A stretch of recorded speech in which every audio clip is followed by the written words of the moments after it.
நீங்கள் பார்த்துக் கொண்டிருப்பது நியூஸ் 21 செய்திகள். தமிழ்நாடு செய்திகளை உடனுக்குடன் தெரிந்து கொள்ள நியூஸ் 21 செய்திகளை பாருங்கள்.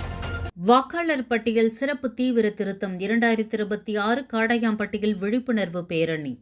சேலம் மாவட்டம் காடையாம்பட்டி வட்டத்தில் 2026ஆம் ஆண்டுக்கான வாக்காளர் பட்டியல் சிறப்பு தீவிர திருத்த பணிகளை முன்னிட்டு ஓமலூர் சட்டமன்ற தொகுதியின் பொதுமக்களிடையே விழிப்புணர்வை ஏற்படுத்தும் வகையில் பேரணி இன்று நடைபெற்றது. சுமார் 100க்கும் மேற்பட்டோர் விழிப்புணர்வு பதாகைகளை ஏந்தி காடையாம்பட்டி அரசு மருத்துவமனையிலிருந்து தொடங்கி வட்டார வளர்ச்சி அலுவலகம் வரை ஊர்வலமாக சென்றனர். இந்த பேரணியை மாவட்ட ஆட்சியரின் நேர்முக உதவியாளர் நிலம் ஏ. மயில் அவர்கள் தொடங்கி வைத்தார். இந்த பேரணிக்கு காடையாம்பட்டி பேரூராட்சி செயல் அலுவலர் பொற்கொடி தலைமையேற்றார். நிகழ்வில் காடையாம்பட்டி வட்டாட்சியர் நாகூர் மீராசா, வட்டார வளர்ச்சி அலுவலர் பானுமதி, வருவாய் ஆய்வாளர் கல்வி மற்றும் பல அரசு அதிகாரிகளுடன் பொதுமக்களும் திரளாக கலந்து கொண்டனர். நியூஸ் 21 செய்திகளுக்காக ஓமலூர் செய்தியாளர் சித்தையன்.